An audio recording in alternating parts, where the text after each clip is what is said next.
So this last concept we're going to talk about is called the factor theorem. And we'll be using this idea in the very next section when we want to be able to solve our polynomials. So we're going to practice it right now. And it has to do with taking a polynomial and kind of dividing it up or separating it into its factors to find the zeros of the function. Okay, so let's put that into practice right here. We're going to use synthetic division to divide this polynomial right here by x plus 1. And then we're going to use those results to find all of the zeros of the function. Okay, so synthetic division by x plus 1. So we're going to start by taking my plus 1, move it out here, do my under flipped over house thing, and I've got the coefficients to write down. So I have a 1, minus 2, minus 1, 2. And remember, when we do synthetic division, we start by bringing the 1 down. So negative 1 times 1 is a negative 1. Add straight down, I get negative 3. Negative 1 times a negative 3 is a positive 3. Add straight down, I get 2. Negative 1 times 2 is a negative 2. And this time, first example in all of them, I get a remainder of 0. Now that's pretty big.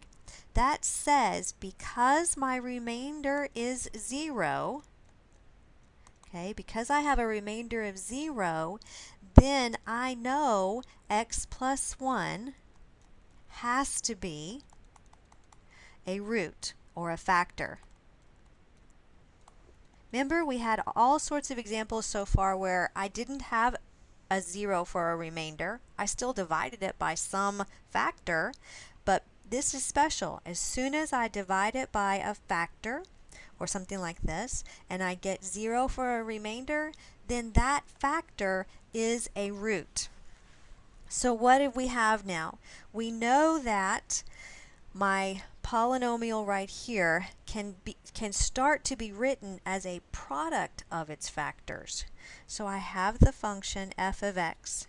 I know that x plus 1 is a factor, and when I divided my polynomial by x plus 1, I got this right here, didn't I?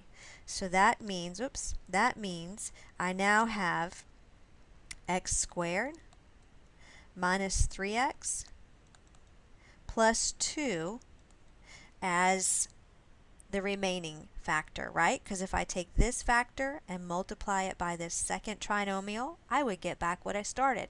Okay, we know that so far.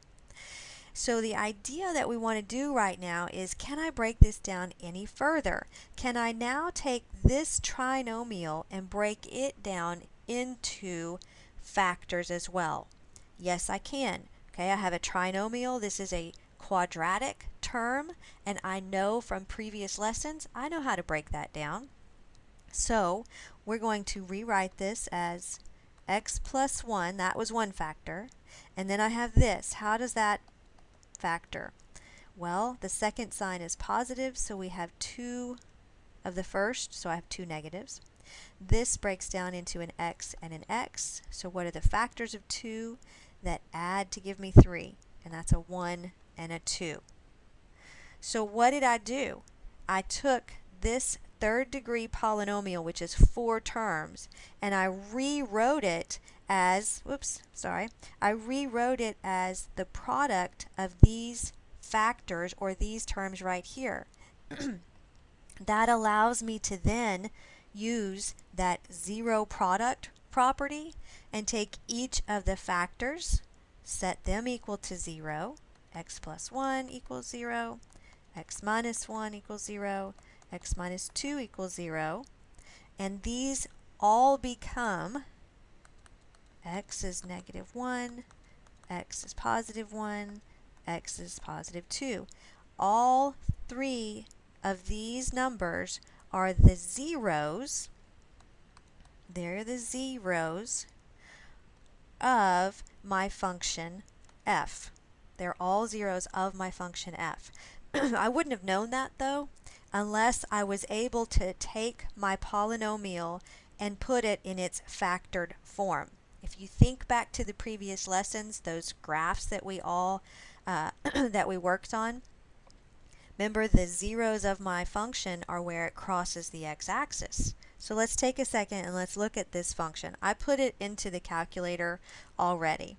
And let me see if I can move this over just a little bit. I don't think I can. All right, we'll just zoom in on it. So here is my function. I put it into my calculator already, and below you can see that we found roots or zeros of my function to be at -1, +1, and 2. And on my graph you can see that we're crossing, which is a 0, we are crossing the x-axis at -1, +1, and 2.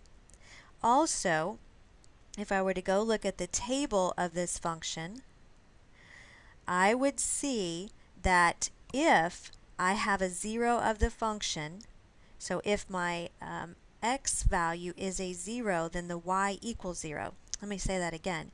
Remember, if x is equal to -1, then y is equal to 0, and that's what I have here. X is equal to +1, y is equal to 0.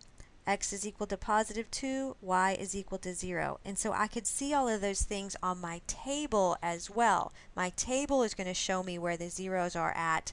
So wherever my y value equals to 0, then the x coordinate is the position where it's crossing the x-axis. And we're going to really get into this a lot more in the next section.